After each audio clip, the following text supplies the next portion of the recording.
Hello, ladies and gentlemen. Welcome to the 221st episode of the Geek First Podcast. I'm the Royale with cheese, trust now. Nice. I am the vacuum salesman, Dylan West. Very nice. So, ladies and gentlemen, you probably haven't guessed by the nickname, but Dylan, you want to tell them what's coming up November 3rd? Because I'm going to get rid of this mint.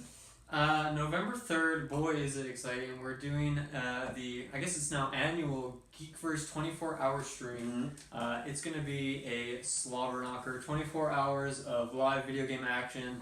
We're going to be starting... And some, too. And then some. Mm-hmm. And then, yeah, I mean, potentially we'll get some nice other... I don't know. Anyway, it should be fun. There's a lot of good stuff. You know, we're starting with the Geek First Gauntlet tournaments and matches. Number 3. That's our 3rd year in a row. That's annual as well. We got a lot of annual stuff going on. We're keeping it annual. Yeah. And yeah, overall it's just a lot of fun. There's gonna be sideshows. Taylor and Ruben are gonna do a Rod or Not episode. If we raise 500, 750, 1,000, we'll shave some heads. So if you want to see that, that'll be a lot of fun. Our main goal is 1,000, so help us hit that. Mm-hmm. And yeah, it's just gonna be a lot of fun. If you want to see us playing the games, just message us. Or tune in a live stream, maybe we can make it happen. Yep. It's 24 hours, so we got to fill it somehow. And last time we played Godzilla for like an hour or two, so I mean, I think there'll be time left over. And that ended up becoming the hit of the night with Jet Jaguar and everything. Oh, Jet Jaguar just doing his cone attack, so good. Yeah, and we got the elusive Pan Solo. Hopefully is gonna be there. Right, Pan Solo. My brother's still not happy that you invited this known assailant. I'm sorry, my brother's gonna be there as well. Oh yeah, the hunka. Yeah. Guys. So yeah, go to the link down below. Mm-hmm. It doesn't matter if you're podcast or video form. All the details of that as far as kind of schedule and layout, and then where you can donate, help, and share. And yeah, help us raise $1,000, and we're gonna shake for the kids. So yeah, it's for BC Children's Hospital, good cause. And then the other thing you can check out is we have reviews galore right now. Last week we did Venom. Oh. This morning I did Titans.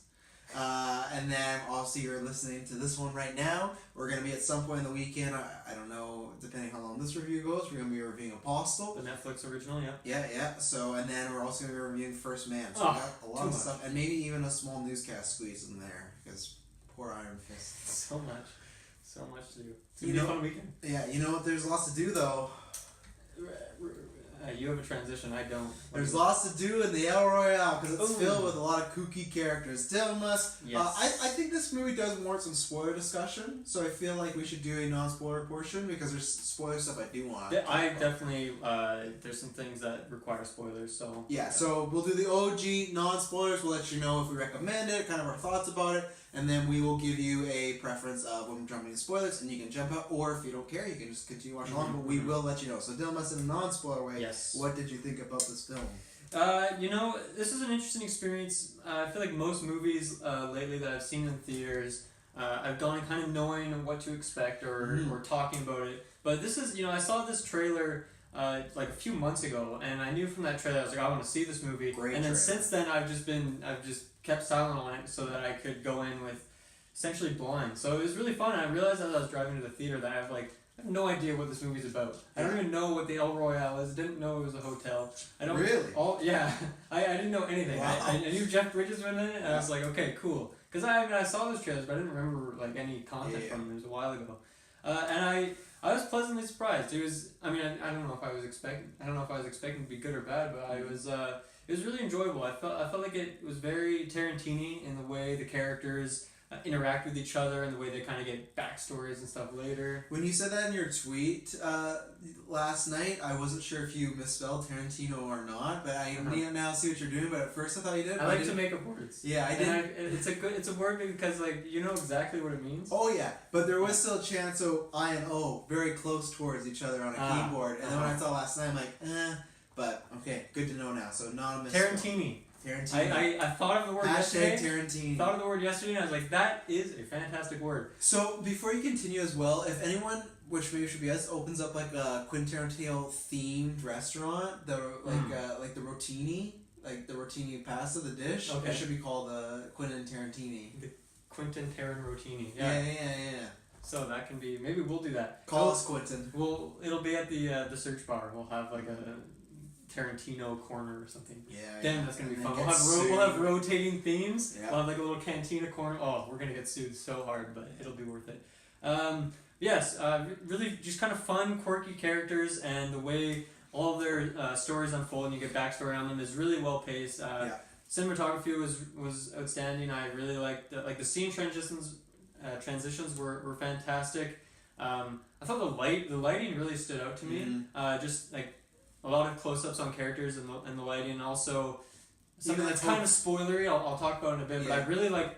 I haven't really thought of, like, lighting has never really just come to the forefront of my mind as something that stood out in the movie, but in this movie it really did. So I praise it for doing that. Well, especially I felt like the different areas of the hotel. It's one hotel, but it's lit very differently. Like whether it's the rooms, whether it's a certain area in the hotel, the outside. Like it's this. I think they do a good job. They're only on one location, but they make it feel like multiple locations with just lighting or effects and whatnot. So they get like they don't leave anything untouched in as far as using the hotel and making it worth its while. So I thought the music was really good. Especially one of the actresses sings a few bits throughout it, and I looked her up on IMDb, and she's only been in a couple movies. Yeah, she's very new. She's more known as like a singer, I suppose. And so I thought she was fantastic.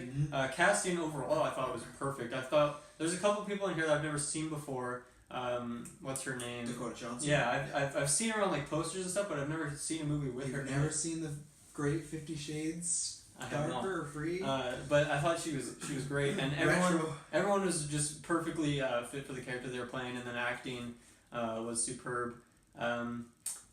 It was interesting because it felt very much like a Tarantino movie, but it was much more serious. It took itself a lot more serious. Yeah, Tarantino. Even though there's some like goofy sort of moments, but I feel like Tarantino sometimes goes over the top intentionally. He drops into camp quite a bit of times. Yeah. Which is, I think obviously it is intentional, but I think with some films it works better than others. I think with Pulp Fiction it works really well, and he then found for me, the perfect balance. in Kill Bill, sometimes where it doesn't work very well, and it's like, oh, we've gone.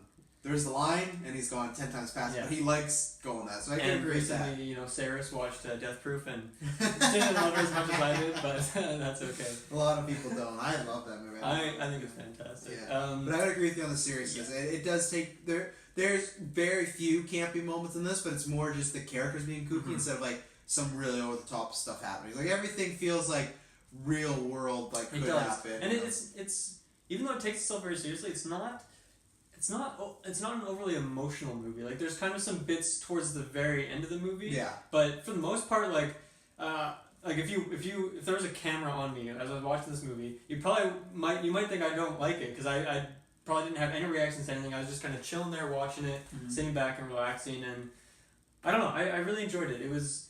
And I remember I got out of the theater. I was like, I don't even know what I thought of this movie. I'm glad that this is one we didn't review night of because I think I've needed some time to consider it a little bit. But overall, I really enjoyed it and would definitely recommend it. And in theaters as well. I think it's worth a watch. Go check it out for sure. Yeah, and like the way another thing I would compare it to Tarantino as far as getting my thoughts, it's very stage play-ish, like the way Hateful Eight is, where it's like he originally wrote that to be just a book, and then he was going to do a play, and there's a long thing. But this feels like that as well. It has that play essence where it's like, other than they go outside a few times, and there's a few scenes where they jump, there's like a flashback, so obviously you could do that, but it feels like a play. Like you feel like you could, in 10 years, if this was a huge hit, you could see Bad Times at the Royale, the Broadway show, you know? And I like that, and that's where I can get into. If you're a long-time listener of this fan, I wish I had a fan to pull. But if you're a long-time listener, you know, like, I value character over plot and action, everything like that. Character to me always comes first, so I've always said to me, a great character in a bad movie can make that movie enjoyable. When you have bad movies, no good characters, there's nothing. You know, like, I'm looking at right now, X-Men Origins. Yeah, terrible movie, but because Wolverine and Hugh Jackman does a great job of acting and trying to salvage that movie, I can watch it, be like, okay, there's something in here I can watch. And this way is nowhere near something as bad as that, but I'm just saying, not only does it have one character, but it has several characters that I was invested in that are really unique and really different. Very well acted all around. Jeff Bridges is kind of like the anchor of this film, I feel like, and it's because he's such a veteran actor. Yeah. I can't know how to pronounce her last name, but Cynthia Erivo, I think is how you say it. That's who played Darlene, like the main. There's not necessarily a main character, but I say she's the most main character. Those two, yeah, they have a big like story together as well, sort of. Yeah, and I feel like she's the most, like, in the non-spoiler way, she's the most kind of innocent of the people. Like, she's more of the good guy, you know, where the rest of the people are kind of like. I almost feel like they have like hidden backstories and like what are these people up to? But she feels the most kind of like straightforward, understandable. Yeah, she's the most where it feels like she's not gonna kill anybody or something like that. Like, you know, everyone else is a little shady, but you're like, oh, you could be shady. But I if you had to pick one person to trust, if you were in this hotel, you'd be like, I'm gonna trust her. You know, the rest of the characters are very off, but the whole cast is great. John Hamm is a guy that I think should be in every movie because I just think he makes every movie better. Chris Hemsworth, I cannot remember the movie that I saw him in, but when he got announced as Thor, I watched the movie. It was like him and Sean Bean at some like action like thriller straight to DVD. Sick. But I watched because like, oh, I want to see what this guy's Thor is, and I watched. I was like, it's not a good movie, and he was fine. And even in the first few Thors, he's like fine. For me, it's strange seeing him now because I feel like he's matured so much as an actor, especially when he did the Marvel Retro. Like seeing where he was at the beginning of that to like Infinity War, and now even talking about not Marvel stuff like as an actor. He reminds me very much of McConaughey. McConaughey for a while just known as like the rom-com guy, and then he started doing serious roles. Be like, oh wow, I can actually act. Like for me, Hemsworth has always been good, but this year with Infinity War, I think he's the best part next to Thanos. And this, like, he's really shown like he's not just the good-looking. Like the same thing. It's like a Brad Pitt reputation, like Tom Cruise, like just hunk, big movie star stuff like that. Like he can really go, and like he is in this movie for a smaller portion of the rest of the people. But I feel like when he's on screen, it like gives a jolt to the whole film. And like it's a minor spoiler, but it's more near the third act. And this is a long movie. It is. What is the runtime? I think it's like 2:20. Let me see. It's somewhere here. 2 hours and 21 minutes. Yeah. Okay. So this is the only comparison I'd say as far as a con. Where last week we watched A Star Is Born. I didn't feel anything was sluggish there. It went by fast. There's a few times where I think you could have shaved off a few scenes here and there, or just got them down a little bit. There's one in particular, we'll talk about in spoilers, where an instant happens. And this is a pro where you see a situation from all the different characters' point of view, but at one point there's one thing that happens in the movie and they show from 3 different characters' point of view, and it's just showing that scene pretty much exactly. And the only difference is, okay, they watched this guy do something from outside then instead of inside. And it's like, I didn't need them to replay that 3 times. I actually loved that part because each time they redid it, it like progressed the story just a touch. Yeah. Like from that character's perspective, it would continue on from their view. And I just thought it was like really, I just thought the transitions on it were spot on. The way it just kind of pushed the story forward a little bit while explaining so much in that short period of time. I liked it. I think they just could have been a bit quicker. And I'll talk about spoilers, but what was I going to say? But with Chris Hemsworth and like what they do at the third act, I think they do a really good thing as far as the movie is slower, but I like it. There's, like I said, a few times where it was a little too slow for me because it's just like, okay, we could move on from this. But the thing is, what they do in the third act, I think they kind of put like a adrenaline boost in you because it's a pretty, there's some like action in the movie, but it's a pretty docile movie. Yeah. But I feel like the third act does a good job of maybe if someone was like getting bored or uninterested or was like, okay, where are we going? It kicks into high gear right away. So that's really good. Dialogue, that's very Tarantino-like. Like it's very character and dialogue centric. It's very kind of murder mystery. You're trying to figure out the pieces. Characters say things that make sense later. It was fun because you are trying to figure it out, and everything made sense. They leave some mysteries in certain spots where I think it's warranted. It's nothing like there's too many any plot holes, anything like that. I'm trying to think. There's one that's I don't think it's a negative. I don't know. I'll have to talk about spoilers. There's one moment in particular that there's a character that did something that I didn't feel was warranted. I think I know what you're talking about. But other than that, I love this movie. And maybe I didn't leave enough pros, but yeah, cast is great. Acting's, well, that's the cast, but the writing's great. Soundtrack and the score is phenomenal. I listen to the soundtrack all day, but it's like, it's a good mix of, you kind of got rock and roll and then just classic, kind of ooh-wop music and stuff Yeah. like that. Like and then the original soundtrack is pretty classic thriller. Yeah. But it fits really well. And I love Michael Giacchino, who he did this. He did Incredibles. He did Mission Impossible. And this is why I'm always disappointed that I do not love his Spider-Man score more. I don't get it. Every time he's in these movies, I'm like, man, he's phenomenal. And then he did Rogue One and Spider-Man. Those are the two movies I thought, oh, he's going to kill it. I'm like, I don't remember anything from those movies music-wise. But everywhere else, he's just so good. Yeah, the movie's great. It's nice and colorful. It's a fun. It's long, but it's a fun ride, and it's one I'm definitely gonna be watching again. And I know we're seeing First Man in a few days, so it could change. But I think as of right now, it's probably my second or third favorite movie. I'm not sure where that ranks as far as. It's tough when I got stuff like Black Panther and Infinity War because those are just so enjoyable, you know. But if I take those out, it's definitely 2 or 3, and yeah, it's one I'll definitely watch again. And it's the characters, you know. I know there'll be a certain time where I want to jump back in this world and relive it and see certain things, but and I would definitely I would recommend it to most people. If you don't like Tarantino movies and that type of style, whether it's dialogue heavy or even the way I think a lot of people can get turned off by Tarantino because it's just like very violent at times, and lots of blood and heads getting blown off. This movie doesn't really have any of that. It's more tame. But that's why I'd say if you don't like scenes where characters just sit down and talk for 20 minutes, this isn't for you. Or if you don't like movies that aren't told in like a chronological order. Because this is, but there's a lot of time where there's a lot of flashbacks and it dips in and out and things like that. Yeah. So most people do. But if you don't like Pulp Fiction, you're not going to like this movie. I don't think, you know. So do you have anything else non-spoilers you want to get to? No, I don't think so. I'll just say again, Chris Hemsworth is the fucking man. He won't be in Golden Geeks category for this one, but he should be. No, this isn't a Golden Geek? I don't think so. I think it's the same thing as like Dunkirk and Baby Driver, you know, like... Just on the cusp? It is. Just on the cusp. Chris Hemsworth, he made the Man Crush list last night. I need to do a revised list, because I know I've added a lot of new people, but I don't think I have them ranked, so maybe in After 9 one time we gotta talk about I still have never heard the full list. After You've 9? been holding out, even on me. So. We're gonna do it. So, ladies and gentlemen, if you've not seen the movie and you want to avoid spoilers, this is the time to tune out, come back, and it should be a fun discussion. So, 3, 2, 1, we're in a spoiler territory. Beware, you're in for a scare. So, I want to talk about what was the character that made a choice that you didn't understand. It was Father Flynn, right at the end of the movie when he decides to shoot Rose. That was, for me, the one thing that didn't fit, because up to that point, obviously he's a shady guy. He was in prison for 10 years. He was robbing banks and stuff, but he had never killed anyone. So that was the first person, as far as I know. We don't know that, though. Yes, but... He could have been a criminal before doing some, you know...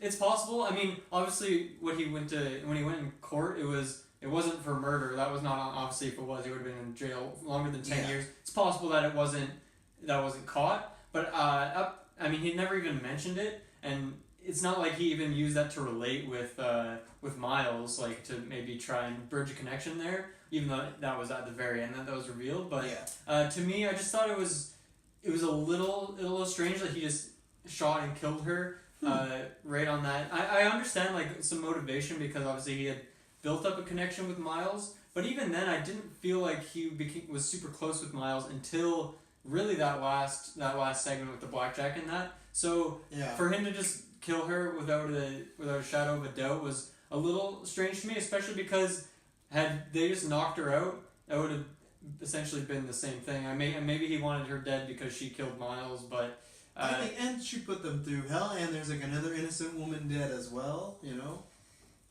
I mean that was more Billy though than it, and obviously Billy was like. But Rose was the one that called Billy, right? So he put that upon them, or she put that upon them.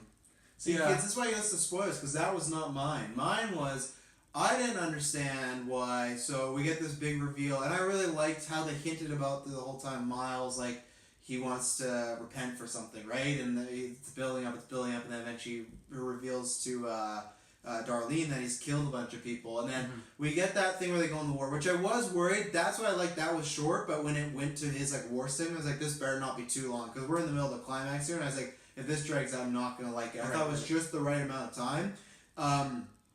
He goes, I don't want to kill anymore. And then Darlene says, you don't have to. And then 2 minutes later, we just jump to him up and he's just killing everybody. I didn't know why. Well, he did it to save them, right? I know, but I wish I would have saw that moment where he decided to do that, like just even his face acting. Because the last time I saw that character, he was scared shitless and he didn't want anywhere near a gun. And then and even then, I would have understood if Darlene would have said, I think "You're saving people," yeah. but she didn't. She just said, "You don't have to kill." So I thought, okay. I guess for me, I understand why you have that thought. Mm-hmm. For me, the way I saw it is, if he doesn't do anything, then he's killing Father Flynn and Darlene anyway, because they're just gonna get killed. They don't have any chance. They have a major disadvantage in that battle. Yep. So if he doesn't do anything, he's essentially killing them. So why not kill this like known psychopath instead and save his quote unquote friends? Yeah. The only people who showed any interest in him or like his well-being or his past. He mentions that in the movie, that there are only 2 people who have ever done that. Obviously, he lies a lot in this movie, so we don't know how true all of that is, but obviously the fact that he is strung up in his room and there's a picture of a girl there, I'm guessing that he really doesn't have anyone at all. So, that one didn't bother me as much. And honestly, the Flynn one didn't bother me too much because as a known criminal, I can see why, it does fit the MO. It just seemed a little off to me because it wasn't necessary at that point because she just had a knife. If she had a gun, completely understand. Yeah. Pop her in the face, but she just had a knife, and she's not that big, she's not that strong really. No. So. See, that's why film's subjective because I didn't have a problem at all because just because the whole night went to shit, I thought it was worth her getting shot over. And I don't think she's gonna have, if she was left alive, I don't think she's gonna have much of a life. She's just gonna. She hasn't had a nice one up to this point. No, she's gonna go back to Billy's camp and Well, he died first though. You mean if both of them survived? No, I think she would still go back to that camp and she'd find. I thought it was only Billy that was keeping her there. I feel like once the leader's dead though, he's the cult leader. You think she'd try to run for? No, I don't think run. It's just where else would she go, right? No, I mean run for president, she would try to take over. She would try to be the cult leader. We don't know how long she's been gone from the group, so he could already have kind of a next in command there, It's possible. Which was a bit. I want to talk about him because he's my favorite part of the movie. Yeah. Billy Lee is phenomenal. I think they build up to it the perfect way. Hemsworth is great at being very charismatic, very menacing, but very creepy at the same time. Very creepy. And does a good job of looking dumb, but not looking too dumb where he's not menacing anymore. Yeah, just confident. Yeah, I'd give you a little overconfident. Yeah, I'd give you an example of sometimes General Hux in Last Jedi falls back into that where he could be menacing, but they play it up a bit too much for laughs. And there's certain moments like when Darlene, probably one of my favorite moments of the movie, when she just calls him out for she doesn't want to keep hearing him talking, and then he starts talking, and he's like, I don't care, this is boring to me. And then he's just completely shut down because everyone's always listening to him, and then to have his character just come down and say, you can say whatever you want, but I'm not listening. And just the look of defeat on his face, and then when he gets her back for it later, when he's like, I wanted to sing, and then he spins it back to, I've heard better. They had such a good little back and forth, those two, but he just had a range of characteristics going on, and he pulled them all off smoothly, and it never felt and this is why for me, it really clicked and wow, he's so good at acting, because it never felt okay, this is where he has to start being mad, this is where he has to start being a little goofy. It felt like a natural, real person, a real psychopath. And the dynamic he had with the girls, and when we get that one scene of him in the call, was fantastic. Obviously, it's very mirroring a Charles Manson sort of situation, but even Rose doing the killings, that's very similar. Charles Manson technically didn't kill anybody, they did. That's all the cult leaders. They get other people to do their dirty work. Hashtag Wolf Order. But what you need to do is you have to be careful with a character like that because it could become a caricature real quick. And I think he did a phenomenal job. And like I said, for me, the movie wasn't slow enough for me where I was uninterested, but I thought that was the perfect jolt to kick it into high gear when everything. That's a good point. I was thinking originally maybe they should have introduced him earlier or given some. Because even when you get his first scene, it's very minor. It's just him meeting Rose. I love it though, because it's a build up to when is he gonna arrive? Because I thought about the whole movie when are we gonna see Hemsworth? Yeah, and that was my initial thought was maybe they should have introduced him sooner. But I think you explained it like that. I think it was a good idea to kind of have it as a way to re-energize the movie a bit. And obviously he's the most over the top of the characters, even though he's not really over the top, but he's the most. Oh yeah, he is. He's the highest. But most of the characters are kind of over the top. Like, not to the sense where I think it's comical, but they're all, other than Darlene, I'd say they're all pretty fantastical in a way. Like, they're very loud, and that's where I think what I like about, we'll talk about him later, but I like John Hamm's character when he's been on the facade. He's very much like them, like he's using big words and big speeches, and at first that was a con for me, because his opening scene when he's talking about, like, oh, coffee, it felt very exposition heavy, and it felt not natural, but the fact that he's kind of putting on an act, to me, kind of lessens that now, because, like, okay, well, what's his deal there? But back to Hemsworth there, yeah, I anytime he was on the screen, I was just glued to it, and he was fantastic, and it'll never happen, but I just want a fucking Billy Lee movie. Like, he reminds you of those, and that's where a very Tarantino, wow, Tarantino thing is, like, he does that a lot, where there's one character that comes in that's not in the movie quite a bit, and they kind of steal the show, you know? Sure. That's what he reminded me of, and yeah, he was phenomenal, and I everything they did with him, from the music, because the good thing is too, like, he introduces more of the rock and roll music when, like, his segment happens, and it's a lot more stormier out and whatnot. Like, it just has a different vibe. That's when I think the whole movie is serious, but that's when it gets the most, like, okay, lives are at risk now, and it's like really, really serious. Where before it's kind of like hijinks and like, oh, like murder mystery, like party fun. Well, you know? It's true. I mean, if you look at the like plot. The main plot, at least, excluding the flashbacks and such, like it is a movie that takes place over the course of, it's just one day. It's the duration of one day. So, the progression as the day goes along and the storm starts up is well done. What I thought was really awesome they did with the character is so there's a scene of him at him and his cult followers. Yeah, at their camp or something. Yeah, and they have like this big bonfire in this middle, this really just massive fire. Oh yeah. And it's that's like one of those things with lighting, just like just really beautiful. And he has like this big speech where he's talking to everyone, and everyone's just glued in on what he's saying. Everyone except for Emily, I guess. She's the only one that's like, obviously, I need to get Rose out of here. And then commands those two to have a fight, and I thought the way they used that bonfire to make him seem more powerful and scary was well done. And then it was awesome that later at the final scene when they're doing the little Russian roulette poker game, there's like in the El Royale they have these little fire pits all around the room, and obviously as shit goes on, like more is getting caught on fire. But that was a really nice through cinematography to like display the power he had over these people and how commanding he was. That reminds me of something like in Inglourious Bastards, for example, how Christoph Waltz's character, there's like that scene at the beginning with like the milk farmer, and he like whips out the pipe and he like has a quick smoke, and then Christoph Waltz just whips out an even bigger pipe and just roasts it for like 20 seconds, and then the same thing later when like he's eating pie, and he uses like little things like that in the scenes to build up the character, and I feel like that was a very similar thing they did with Hemsworth. It was just really cool, and that was something I didn't think about right away, but I was thinking about it later that night, and I just thought, wow, it was really clever how they did that. Yeah, and the good thing is, again, like I said already, but he does have a nice little creep factor into it. Definitely. Like, especially with the girls at the cult thing, you're not really sure of the age of them all. Exactly, so. Rose, right? Like, she seems like she's like 15 or 16, even when he just walks up to her on the beach and takes off all his clothes. And so from the beginning, it's established that, like, this is a weird guy. I don't know what's going on with him. But that scene is perfect because to me that scene shows that he is a weird guy, but he could also be caring. He's kind of like looking out for her in a way. Obviously, he's doing it for his own definitely. means, I think that's what's so like. And the other creep factor is just the way he kind of moves around, like a little kind of like a snake. Yeah, like when he's dancing, when he's going around the poker game, when he's just moving around them. Clearly, they're very uncomfortable. Jeff Bridges is like, "Oh fuck, what did I sign up for here?" And so it's really awesome that like through his natural charisma and the way he delivers the lines, he's established as one character, but then it's through his acting and the sets around him and the scenes that he has like that underlying creep factor and then like psychopath factor as well. So that was a really, really nice character. I don't want him to die MCU because I feel like he has such a big.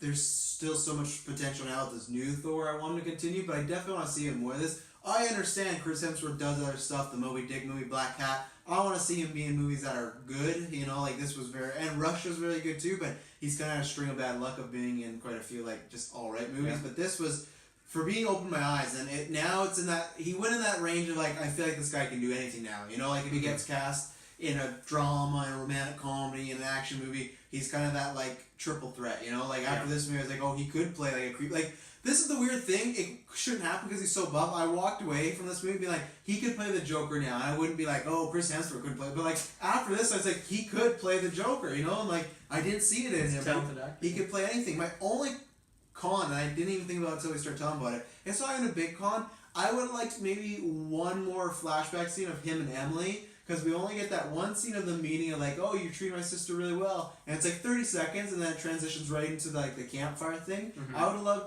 to see one more scene of a back and forth between them because clearly at the Royale when he catches up with them, there's like a lot of tension between those two. Yeah, I know it's the obvious, like she took her sister, she probably doesn't like him. But I maybe wanted one more to sense of like, was this a surprise to Billy that they left, or did Billy kind of feel like this was coming because Emily was a bad thing? I don't know, and that's maybe one of those mysteries I would have liked a bit more shed light on. Is was he was overconfident and didn't see it coming, or did he kind of feel there could be a problem here? That's the thing I don't know. I wanted maybe one more scene with just a little more backstory, a little more context on those two because I think it would have helped a bit because they're supposed to have this big tension. I feel it works for the most part because the obvious she has her sister, but. Obviously, with her sister wanting to be with Billy, I think there could have been a little bit more. I know it's a long movie, but it's true, and I mean that's kind of the case with. I guess we'll hop right into Rose. I want to talk about Rose quickly. That's kind of like all her backstories. Like one or her flashbacks rather. There's one of her and her sister with. And it's a very quick scene, but it's established that they had like an abusive father who, probably all sorts of abuse throughout their life. Mother not around, something like this. And then we see it, I guess, a couple times in the movie that there was like a murder earlier on that day, just some like senator or something stabbed in his own backyard. And you hear about that a couple times on TV or radio or something like that. And then you get like just a quick scene of Rose with the knife. Yeah, Rose with the knife. The bodies and then they have that really nice transition with her like poking the fire, and then they like line it up perfectly. I thought that was really cool. So yeah, her scenes, her backstory scenes are kind of more quick, and you kind of just have to infer what like they're pretty obvious, like what there's like what the meaning is behind them. But I thought it was good because she was a very silent character, and you obviously her as opposed to Emily seemed to have even a more disturbed life. Maybe Emily had like maybe their mother was around like when Emily was there more or something. Obviously, if she had another kid, but I thought also the casting. I thought that actress was phenomenal. I looked her up on Rose for IMDb. She hasn't been in many things either, like just 4 or 5 movies. So I thought, I mean, it's more like an emotionless role, just a character who isn't really supposed to show much on their face, but she has a couple glimpses where she does in it. And it really fit in with this character who has just had a very disturbing life with just emotional dread. We've been wrong on her name the whole time, by the way. Isn't it Rose? It's Ruth. No. Yeah, that's what it's listed in IMDb. I don't believe you. I think it's 100%. It's 100% Rose. I don't believe 100% Rose. Go on the El Royale IMDb page. I am. It says Ruth. It says Ruth. I'm going to Wikipedia next. Maybe Rose is like a nickname. Yeah, I don't know. Her name was definitely Rose. Yeah, well, maybe Rosie, that's because she said Rosie a lot too. Yeah, maybe that's what she wouldn't have said Ruthie. No one says Ruthie. It just sounds. I guarantee you, there's somebody in this world. No, it's Rose.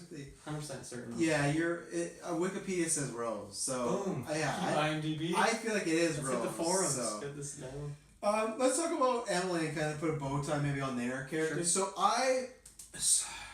So I don't like doing this. I think she's very good in this movie. I think she's good in this movie. I would have preferred a different actress in here. Dakota Johnson to me she's good. I've seen her in the 50 Shades movies, and I've seen her in How to Be Single, and I have yet to have that moment where I've been wowed from her. And I think this, and I'm gonna make a Tarantino comparison, I think that role needed an Uma Thurman. I think they needed someone, for me, a bit more charismatic. This character has a lot more attitude, a lot of attitude. The way she talks to Miles, the way she backhands like through her words, Billy. Yeah. I felt like sometimes there was. Vicious. Yeah, I felt like for me, she was still good. Not in a way where it brought down the movie. She's not a Malin acronym in Watchmen, but like I wanted a bit more sizzle on the steak. And I don't know if that was the right thing, but for me, it's just because I feel like she can be a little wooden at times. I feel like that happened. This character can be wooden, so it kind of works to the benefit, but I would prefer another one as far as the actual character. I liked it. It made sense. She's trying to get her sister. You get the motivations. But again, I felt like her, and when we got that talk about the story of like the father and everything, I felt like they could have had more scenes, and they maybe would have cut them. I think everyone else got. She particularly needed. She had like the least backstory of any character. So that's where I don't know if like any other actress really could have made that all that much better, just because there wasn't. It was a more simple role. I will say I think so. I think for me, part of it was an acting thing. I think there's somebody, like, I don't know who I'm trying to think you could put in there, but like a Blake Lively, like something like that. For me it worked, but it didn't. I was the least drawn to her character, and I cared the least about her other than until like it was clear, like, okay, she's with Billy. And also before I know what Billy Lee the character was just like, okay, Hemsworth is not in this movie. They're hiding him, so obviously it's like a bigger role. So I got interested in then, but for a while, that one I cared the least about. So that was for me personally. And I think also scenes as well. I could add some more scenes. I know it is 2:20, but add extra 10 minutes, 2.5 hours, I wouldn't have cared. Because if I could have got a little bit more of Emily and Rose, whether it's concerning Billy or maybe a bit more of them, I wouldn't have minded. I would have liked to see more just because I was enjoying it so much, for sure. Who next? Let's talk about John Hamm, because then we get into the two main. Well, we'll talk about John Hamm and then Miles, because the biggest two, they're kind of conjoined, right? Sure. So yeah, again, like I said, he makes every movie better. You know, he's like, not that, and this is a bad analogy because I don't really use salt anymore, but I feel like he's just salt for food. You know, like if something's a little bland, you add a little John Hamm there, just so much better. That's another thing. I guess I should have praised the non-spoilers. I like the unpredictability of this movie, because obviously him dying like 25, 30 minutes in, did not see that coming. Obviously, I'm a huge fan, so I was disappointed when it happened, because like, oh, we're losing like a really good actor here, but it made sense for the story. He played that like John Travolta, Vincent Vega role of like the charismatic, dark-haired guy who gets killed off pretty early with a shotgun. So like, classic. Yeah, so it's been done before. Yeah, but I thought he was great for what he did. The other thing is I guess we never know though what he was really there for, right? So we know like Washington sent him and he was there to remove all the like wiretaps and stuff. But why? That's what I mean. So that's a mystery. That's not gonna bug me and bring my score down at all. But that's just one thing where I was like, okay, we never found that story. But I guess I think with him, when I talk about shaving stuff down, if he was in the movie more, I don't think we needed. I know it's kind of fun with Edgar Hoover and everything, but I don't think we needed him to call in that scene where they go like, oh, Washington, and they have the title card. I don't think we needed that if he got killed off so soon, because I felt like it was going to be more of like what the mystery is, and the fact that he gets killed and whatever he was investigating is done, that we didn't need that 5-minute scene of him saying, oh, like the director saying, don't interfere. That wouldn't have mattered. Like, that wouldn't have changed anything that happened. He still wouldn't have interfered. He still could have shown him being torn about should I interfere or not. I think that's when I talk about certain things that could have been shaved off. I think that could have, because it didn't really go anywhere and it doesn't have anything on the plot. It's not like I was waiting at the end for whoever he is with, CIA, FBI, to show up at the end of the movie because they haven't heard back from John Hamm's character yet, right? But it never happened. So for me, that was stuff where you could have shaved off a bit. But he was great. It was fun that he was this really douchey, unlikable character at the beginning, and then classic, like, okay, he's undercover and whatnot. So everything he was in, I liked. He's a great actor, so I really liked it. But like I said, I think you could have shaved a few stuff off of his story because it didn't really matter. He was like the shock value, right? He was the red herring of like, this is gonna be your main character kind of, then gone. So. Well, I mean, he has obviously he's there early on, and he's pretty much the catalyst to the plot and the mystery of what's going on at the El Royale. Yeah. I really like that scene of him just pulling out all the wiretaps from every possible electronic, and you see like the room just torn apart, and then he notices something weird in the mirror, goes outside, does a little like footsteps, and he's like, there's something more behind this room. Yeah. And I like that. I thought the pacing of like him uncovering what was going on there was really interesting. And I mean, John Hamm, the thing is, I really until recently I'd like never seen him in anything. Tag. But was he in Tag? Yeah, he's in Tag, yeah. Oh, I forgot. He has a very small role in Tag, doesn't he? No, he's one of the main characters. Was he? Oh, yeah, big time. Wow. I didn't love Tag. So yeah. But yeah, when there wasn't a review for that one, as you can see. White Christmas, the Black Mirror episode, and Baby Driver. And those were the first two things I had really seen him in.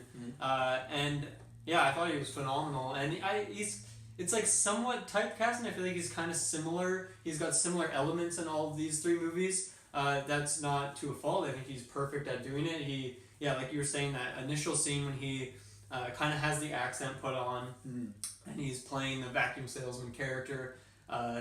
He fits really, really well into that. That's very Mad Men. Like, when I was seeing that, I was like, as someone that loves Mad Men, I was like, wow, this is very similar. I think him being like the little detective was a bit different as far as like there wasn't much of it, but him like he's never really done anything like as a heroic role yet. So I was interested to see that, and then he gets killed. So. But yeah, he had a lot of. I like they gave little things to his character that made it really fun. I like in the opening scene, like, I don't know, I guess when Flynn and Darlene first show up, he's just kind of like chilling in the lobby. Yeah. And like, obviously he's like maybe waiting for the manager guy to show up, but he was probably just like, checking out the place, looking in every last corner. Yeah. And then when they show up and like there's some car outside, like you see he just immediately goes out to the windows, like checking the blinds. So just little things that really like make the character feel like what he's supposed to be, but at that time you don't know who he is. It's better in retrospect, because at first you're just like, man, this guy's fucking nosy and it's kind of kooky. Like he's just like he to me at first I thought he was a guy that didn't have a secret. He was just gonna be like the annoying bystander who got killed. I thought he was like, when he went into his room and he was unpacking his things, I thought he was just gonna like shoot up or something. I thought he was like maybe a junkie or something like that. Close was the bellman. Yeah, someone else was that classic character. You want to talk about the classic character, or do you have anything else to add on Mr. Ham? On Dwight Broadbeck was his name. He went by Laramie, I think. Laramie Seymour Sullivan was his fake name. Yeah. I like that he had that little phone call with his family, his kid. It's just it's a different type of flashback in this movie, because it's just like a one-way call rather than like actually going to a scene of it. But I thought, he really played that scene well. I don't think it was a flashback, though. No, I know. I'm saying, like, most of the characters would have a flashback to give their character, like, some semblance of, like, what their life was like before or something. Yeah. But his was through that phone call. All the while, he's, like, taking the phone apart and, yeah. Miles. What do you think of Miles? I don't think I've seen this guy in anything before. For that, John M. has to be Batman. Miles, I've heard things about him, but I don't think I've seen anything. Okay. I know he had like this great scene in Stay of the Night or something like that. Stay of the Night? That's what was that. The Stranger sequel that I've not seen yet. I have to see. Strangers. Yeah, they made a sequel that wasn't that good. And Battle Sex. So I didn't know what Strangers was in the first place. It's a horror movie. He's actually on the up and up. He was in Battle of the Sexes, which was big last year, kind of awards like movie, and he's coming up. He's gonna be in the Top Gun sequel. So this guy is he's coming up, and he well deserved. I thought he had a really good acting throughout this, and he really has like the most emotionally charged story of any of these characters, I would say, on like a personal level. See, and that's where I'll come back again. I hate to do this. That's where I feel like Emily should be the most emotional, but I don't get that from her, and that's where. Why would you say that? Well, because she's dealing with the sanctity of her sister and trying to rescue her, and she's at the risk of losing her sister. Yeah, but the difference is that Miles is at the risk of losing himself. Like it's a selfish character. Similar to Rose, I mean, from what we get at least, is that she grew up in like just a really abusive, terrible home, and probably doesn't have it all, straight. Just like how Rose displays like no emotion throughout this movie, I think it makes a whole lot of sense that she wouldn't really have a whole lot of herself either. She's presumably lived a pretty disturbing life, right? Fair enough. It's just that when she gets shot, I just feel like, and she dies, and she's just on the ground staring at her. I just feel like there's just like. There's not much going on there, and then we just transition from it, and that's where I feel like, for me, I guess that could have been more emotional, but Miles clearly, like, he does get the most emotional arc and the scenes in this, and, he's a great character. He's a guy, Louis Pullman's his name, he's a guy now that, when he's cast and stuff, my ears will perk up, because after this, he left a good impression. He's the most, I'd say, when we were talking about, like, Darlene being the most, like, trustworthy, he, right off the bat, he's the most untrustworthy, because he's sketching out for obvious reasons. But even throughout the movie, the windows are, like, the mirrors are revealed, and then he has his room, which is, not the greatest looking, and then certain things that he says to Father Flynn, right away, from beginning to end, until he's kind of, I guess he did some bad shit, but he's one of the more good people. He's just caught in a bad situation, but I thought they did a good job of because he's running the hotel, kind of making him the shadiest off the bat. Yeah, I was pleasantly surprised by his character in particular, because when you first started the movie, I kind of assumed that he would kind of just have like this kind of small role. Yeah. Obviously not like a known actor, at least from my worldview, and I just thought he'd kind of like send people into the room. Maybe you see him once or twice throughout the movie, but he ends up having quite a journey. I mean, he even takes a face full of glass, so that's pretty rough. And shotgun and buck shells too, because they put the shells in his face, which were great because they were there the whole movie, and great makeup. Great. They were there the whole movie. Mm-hmm. This is the point where we should mention our non-spoilers. Our theater experience was quite ruined because as he was dying, making his emotional speech. The last scene in the movie. Yeah, last scene in the movie. The screen literally went to black, and the screen expanded, and the lights went on like immediately. Like just immediately in the middle of him like repenting, and then it took 5 minutes, and then we got into it. They fixed it, and then you hear the crank wheel again.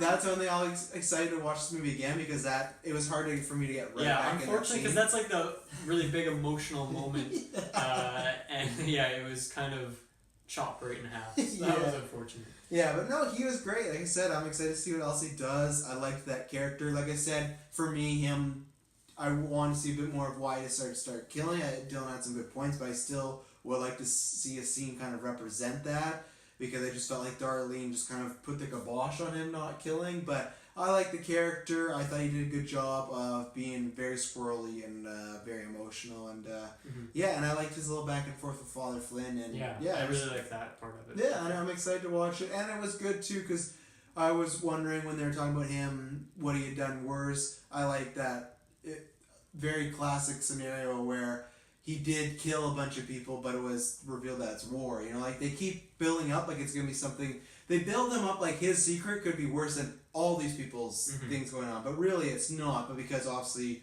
PTSD, things like that, he views it as that. But really he was fighting for his country. But still, I love that they kind of subvert expectations, that you think he could have something. And even when he at first reveals that he kills people, it's about a minute till we get that war flashback, so we don't know what he's talking about. Obviously talking about the hotel making him do shady stuff. Yeah, so at first that's kind of what you assume, that his managers are getting him to kill shady people who are in the hotel. Yeah, and that's his character was constantly like subverting expectations. So I like that. And at first too, like you weren't sure for me if he knew Father Flynn or not, like the way they played off. He said, it's not a good place, but everything with his character, he was the best as far as like making mystery around. I was gonna ask you, did you have any theories of who was on the tape? I don't know. I don't know if they were gonna like pick an actual person. Mm-hmm. I don't know. I don't know if they had that in their mind, or if it was just like assumed to be some political figure or something. I don't know if they did or not. I think they can. This is kind of their briefcase gold light scenario. So. But for me, if it was, my theory for a while was that it was Elvis, because at one point when the person goes like, "Oh, he's dead," right? I thought, maybe it's this whole, because there's that theory, Elvis isn't really dead or stuff like that. Sure. But then when they start talking about him being political, then my theory was JFK. So that's who I think, that in my mind when I'm watching the movie, I think it's JFK, because he was known to have like events that came out that after his death, like he had a bunch of affairs like with Marilyn Monroe and stuff like that. Classic. And on the wall they showed like Ronald Reagan, they showed a bunch of people. So yeah. I don't know if they designed to be anybody, but I think that's something that's going to be talked about, and I think that's my theories. At first I thought it was Elvis, but then I think it's JFK. So that was my thoughts. Talk about Darlene, and then Doc O'Kelly, Father Daniel Doc Flynn. O'Kelly. That's his real name, Doc O'Kelly. You're picking the names that are just kind of irrelevant. Like technically that's their name, but I've called him Father Flynn the entire episode. It's true. Yeah, Darlene. First of all, she's an amazing singer. Mm-hmm. Just phenomenal voice. I love the backstory scene of her in the recording studio. They just started out camera going around, and you see everyone just popping off on the instrument. Really nice. I thought that was really fun to see. Yeah. And then obviously shot real well. Shot well, and the producer cuts the take, takes her aside, and just kind of talks down to her big time, and I thought that was really intense scene, and you can see a lot of emotion in her face, because this is clearly like she's doing the singing thing out of pure passion. She just loves to sing, just wants to get her lucky break. You see that throughout this whole movie, really, and obviously like the plot that she's just going to Reno to do this small show or whatever. Yeah. Yeah, I thought I really liked her character, and the way her story played off Flynn was really interesting because it seemed kind of strange at first because when she's first introduced, Father Flynn like offers to help like carry her stuff, and she accepts, and then they go inside, and then she's like kind of rude, kind of off-putting to him a little bit. Yeah. And then the way that kind of develops back and forth is really interesting. There's this moment where they're just having some pie, having some dinner, and then he goes to get them a drink, and he goes to drug her drink, and I thought that was a really interesting scene because it seemed like kind of a little off for his character, but at the same time, everyone has these shady pasts, and we didn't really know much about his yet, so I was like, oh shit, this is about to get intense. But then she was cognizant of it, and then that twist, it comes up later, revealed why he did it, and I thought that was a really good twist because it just played back to the very start of the movie, the intro scene, where you just see some guy in a room burying some money. Mm-hmm. Also, I really liked in that scene how it was one camera angle the whole time, and it was from the perspective of the window that you obviously don't know at the time. Yeah. But in retrospect, that's really well done. So yeah, it kind of like when that I don't know. I guess as they're in the car having that conversation in the rain, it really ties so many things together throughout the movie, and particularly between them and their story. And they have really good chemistry together. They're really, it was a nice duo, those two. An unexpected duo. Mm-hmm. Well, a nice one. I didn't know if I bought her letting him in the car in the rain. I wish they would have found a different way to get that. Yeah, just talk to it. Like he can stand out in the rain and talk through the window.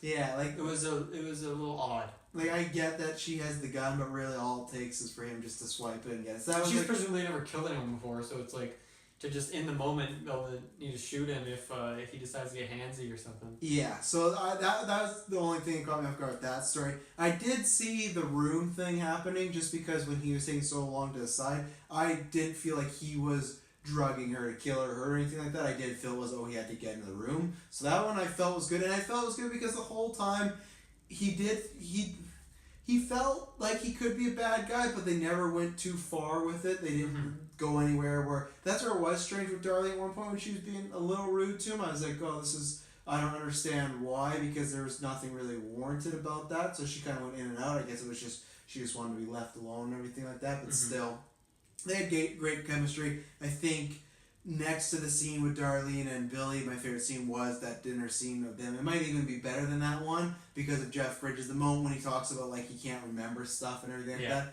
Very well acted. And throughout the movie it's well acted too. When he can't remember stuff, it's not cheesy. It's not, I have amnesia or anything like that. But like the way he plays it off in that dinner scene, it's just like heartbreaking. You can see in his eyes, in his face, he's just talking about like, I don't really remember much. I don't take it as offense. Like they do a good job of the beginning feels a little shady, but then that whole 20 minutes or whatever is the dinner scene, like they do a good job of making you like him, and then a scene like that, they make him very sympathetic. So right away you are in check. You're like, this is a good guy. I'm cheering for him. And then it's mere minutes later where he's trying to drug this girl. So another thing of subverting expectations I really liked was they're hitting you over the head like he's one of the good guys, and it's like, well, you can't even trust him. If you can't trust at this point, I don't think we really buy he's a priest, but like still it's like he's a priest, so it's like he's supposed to be probably the best out of all these people, and it seems like he could be the worst. So that was really good. And Bridges, he's always great, but this was a role where I think it's one of his better ones in the most recent while, because sometimes I feel like he just gets cast as like the wise old guy, where I felt like this character, he got to have a lot of levels. And yeah, Darlene was great. Like you said, she hasn't been in much. I've never seen her in anything, so I thought the scene with her taking off her wig was really powerful, and that whole singing scene was great. They luckily didn't go too much, and sometimes I was worried that there was going to be too much singing. As we talked about *Star Is Born*, I'm not always a fan of too big musical pieces in movies, but I thought they were used well. I think the scene with them breaking the floor for me could have been... She's a great singer. Could have been cut a little shorter. I think Dakota Johnson took a little too long to stand there staring. It's a beautiful voice, that's why. Oh yeah, I won't... I kind of took it that she was like... feeling some suspicion from her. I did, but I felt like I got it to the point, and then I went for like another 2 minutes. I was like, okay, I definitely understand, because like they did like the singing and clapping thing like twice. Hammer, yeah, and I thought at first it was really cool, but then when they did it again, it's like, okay, that's what sometimes I think the movie suffered. Sometimes it just, and I guess I can get back. I'll talk about right now before I get that when the John Hamm death.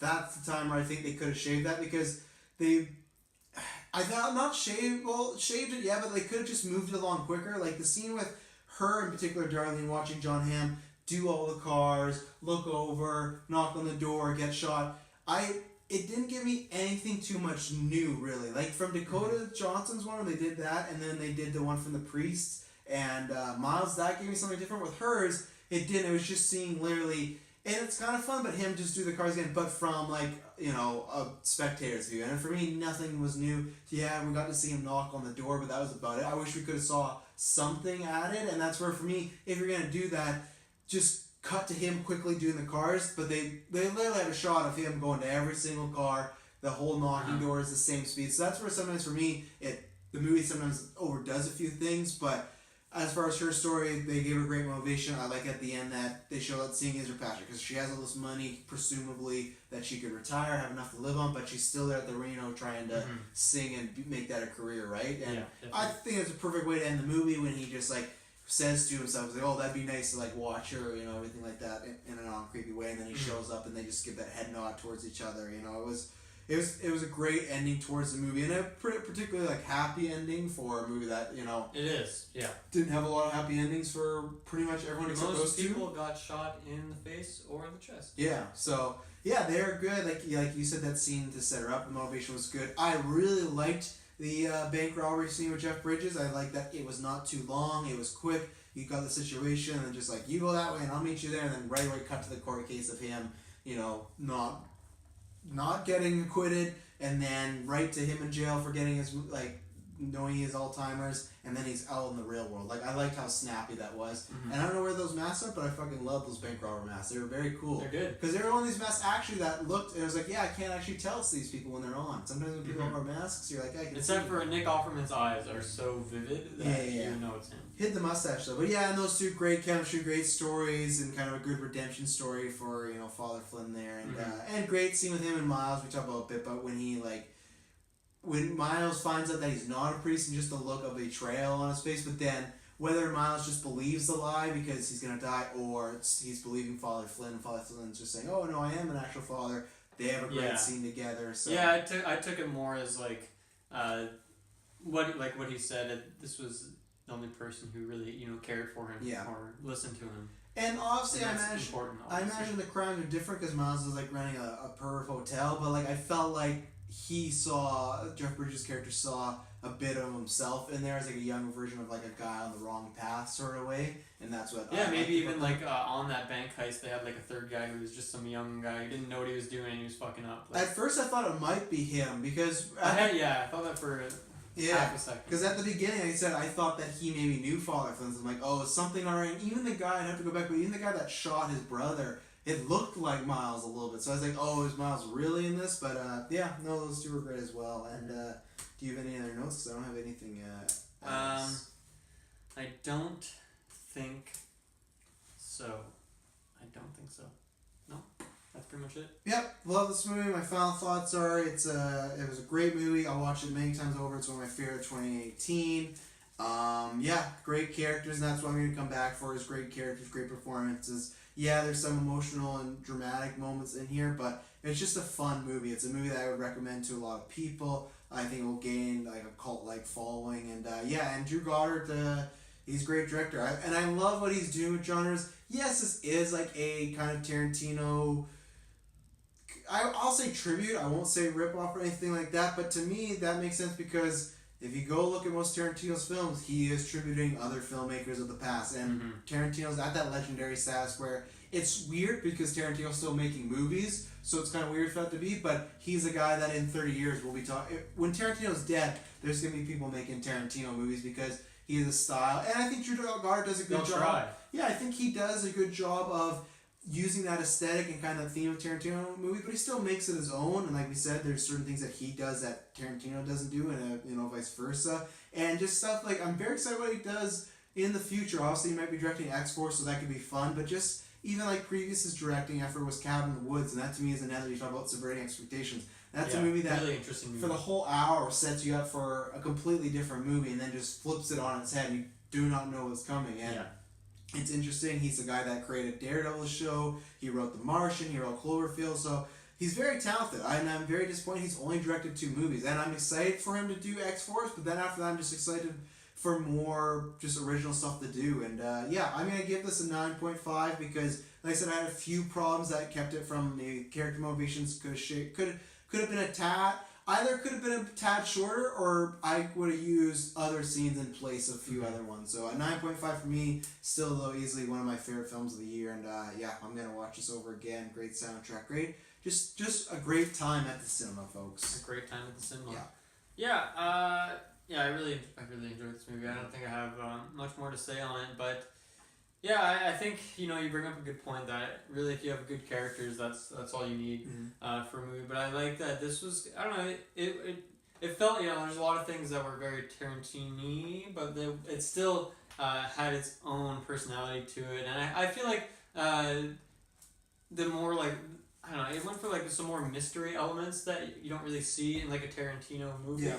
Obviously, it kind of has some, like there's a lot of that in Hateful Eight in particular, but I feel like it still felt quite different, and it was really fun at the unraveling the secrets of like this place, because Tarantino, it's all about characters, whereas the El Royale really had a personality of its own as well, as we mentioned, through like the lighting of the rooms and the different types of rooms. Obviously the whole gimmick of it being halfway in California, halfway in Nevada. That was fun. And just seeing like all of it unraveling was a lot of fun. So it just like takes a really interesting location and then fills it with a bunch of really fun characters. And who are these characters? Yeah. Have fun figuring it out. And with Tarantino, with the mystery, he does that in a way how he structures plot of like. The non-linear style. Yeah. Whereas this one has like some non-linear elements, but really it's just like it will go back like 5-10 minutes and then kind of continue the story forward. They're more. The way they take from Tarantino in this movie is more from like the story about the watch, where it's just something out of the blue. It gives you some backstory on Bruce Willis's character and what this watch means to him and everything like that. But it's not told in the way like you start at the diner and then Pulp Fiction and you end the diner. Yeah. But that's how, like, same thing in Glorious Bastards. Anyway, he'll put a character there and you're wondering how does that character get there. Where if you took the movie like that, Reservoir Dogs, and you told it in chronological order, there would be no mystery because it's just, well, that's the way the movie goes. The only reason you're thinking about that is because the way storytelling is very important. Yeah, where this is much more, the mystery is baked in, and it's not just one mystery, it's several mysteries, and it feels like a great game of like Clue, and it makes me excited for, we got another murder mystery party coming, and that gets me excited because it has it's that vibe. It's like a murder mystery movie. People are showing up and you're trying to figure out like who done it, Who done it, exactly. Yeah. Not the guests, I'll tell you that. It wasn't the guests. Not the guests. But yeah, I really liked, another thing I really liked, there's a lot of actors, actresses in here that I haven't seen before or have had limited knowledge on, so just really happy to kind of get to see a performance for all of them, something different from people like, Hemsworth, like you mentioned. So yeah, overall really fun movie, and I definitely recommend it. Please check it out. Go see it in the theaters. Obviously, I hope you didn't just listen to this and have us spoil it all, because that would have been no fun. No. But I don't know, fuck it. Even if we did go see it anyway, because it's still fun to watch. It's worth the ride, you know. Ladies and gentlemen, thank you very much for tuning into this review. Like I said, later on in the week we'll be back with many, many reviews. So this month, oh man, it's a loaded month. This fall is loaded. November is loaded. True. December is loaded. So that's why you just want to hit that subscribe button. Whether you're on YouTube, SoundCloud, iTunes, Stitcher Radio, you want to subscribe so you don't miss anything. Whether it's reviews, whether it's newscasts, we got tons of content coming out in the next 3 months. So, and you don't want to miss it. I should have plugged it. Go check out Geek Mania, because next week we're going to announce some of the brackets for the tournament, and then we'll be spoiler heavy. So I got to remember to mention that in our next reviews. That I got to mention. Careful spoilers. Yeah, but that's lots of fun. So yeah, thank you very much for tuning in. If you like what we do here, give us a like, give us a review, leave a comment, let us know. That helps us grow the channel. If you really want to help us grow the channel, you like this content, head over to Patreon for $1. You can get some exclusive stuff for $5. You get everything. You got the Star Wars Clone Wars retros. You got Spider-Man retro.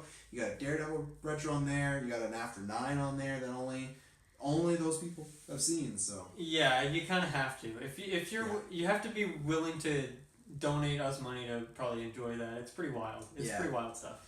So thank you very much for tuning in. When you hear from us next, it'll not be boring. Adios.